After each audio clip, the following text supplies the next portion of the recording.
Halo teman-teman, video kali ini akan membahas tentang bagaimana sih format penyusunan tugas akhir skripsi.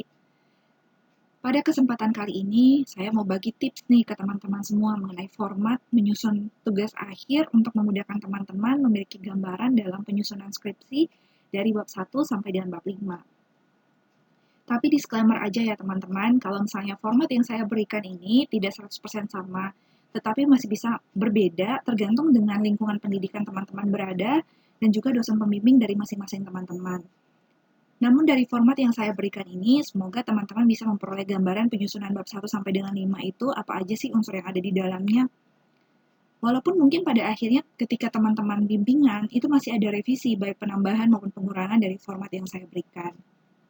Jadi gini teman-teman, saya punya pengalaman ya waktu saya menyusun tugas akhir, saya diberikan format penyusunan tugas akhir. Jadi sebenarnya format yang saya bagikan ke teman-teman ini adalah format yang pernah saya dapatkan dari lingkungan pendidikan saya berada.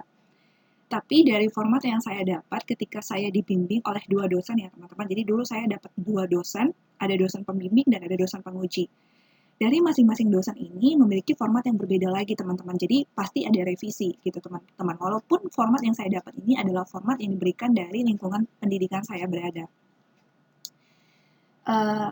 Hal ini dapat terjadi sebenarnya teman-teman. Kenapa? Karena histori dari masing-masing dosen juga berbeda dalam penyusunan tugas akhir. Jadi uh, kemungkinan perbedaan itu pasti ada, tapi perbedaan itu umumnya ya teman-teman, bisa saja berbeda di bab 1, bab 2, bab 3, bab 5.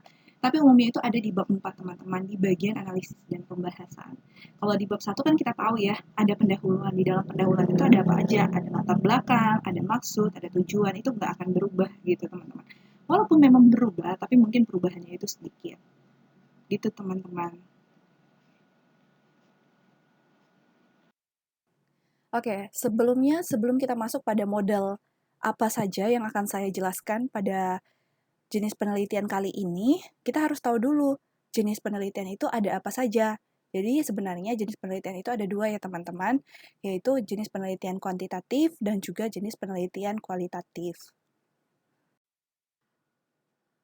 Perbedaan penelitian kuantitatif dan kualitatif. Jadi pada slide ini kita dapat lihat teman-teman, perbedaan antara metode kuantitatif dan metode kualitatif. Jadi, metode kuantitatif sering juga disebut dengan metode lama atau metode tradisional. Selain itu, metode ini sering disebut juga dengan metode ilmiah atau scientific. Kenapa? Karena memenuhi kaidah-kaidah ilmiah yaitu empiris, objektif, terukur, rasional, dan juga sistematis. Kemudian, metode ini juga sering disebut dengan metode discovery. Kenapa? Karena dengan menganalisis penelitian menggunakan metode kuantitatif ini, kita bisa menemukan ilmu pengetahuan yang baru, teman-teman. Nah, lalu apa sih perbedaan identik antara metode kuantitatif dan kualitatif ini? Perbedaan identiknya itu adalah bahwa penelitian kuantitatif itu menggunakan angka-angka dan analisis menggunakan alat uji statistik seperti SPSS, ISVIUS, Stata, gitu ya teman-teman. Nah, inilah yang membedakan. Sedangkan kalau metode kualitatif, teman-teman, itu merupakan penarikan kesimpulan dari data yang diperoleh dari lapangan. Nah, untuk jenis penelitiannya sendiri itu ada beberapa ya teman-teman. Ada penelitian korelasi, deskriptif, kausal komparatif, eksperimen, survei, dan juga inversial. Nah, sebenarnya untuk metode kuantitatif dan kualitatif ini nanti saya akan buatkan videonya masing-masing teman-teman untuk menjelaskan juga jenis-jenis penelitiannya. Nah, selanjutnya metode kualitatif atau metode baru. Metode kualitatif atau metode baru ini adalah metode yang muncul setelah adanya metode kuantitatif gitu ya teman-teman. Nah, metode ini sering disebut dengan metode artistik. Kenapa? Karena penelitian ini lebih bersifat pada seni ya dan kurang terpola gitu teman-teman. Lalu ada metode interpretif juga. Hasil penelitian ini merupakan interpretasi teman-teman dari data yang diperoleh dari lapangan gitu. Nah, contohnya itu jenis-jenis penelitiannya itu yaitu basic research, etnografi, kemudian terapan, studi kasus, dan evaluasi.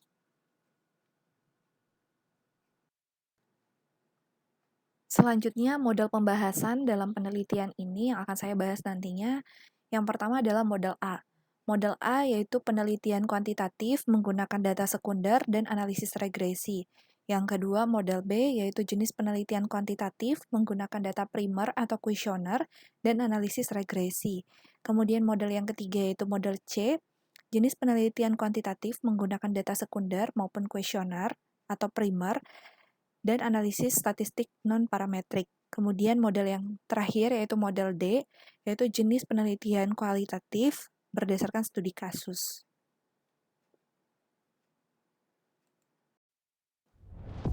Oke teman-teman, demikian video kali ini. Semoga video ini dapat memberi manfaat kepada teman-teman semua yang sedang menyusun tugas akhir. Jangan lupa teman-teman bantu support kami dengan cara share link ini kepada teman-teman yang lain. Dan jangan lupa like, comment, dan subscribe. Terima kasih. Bye-bye.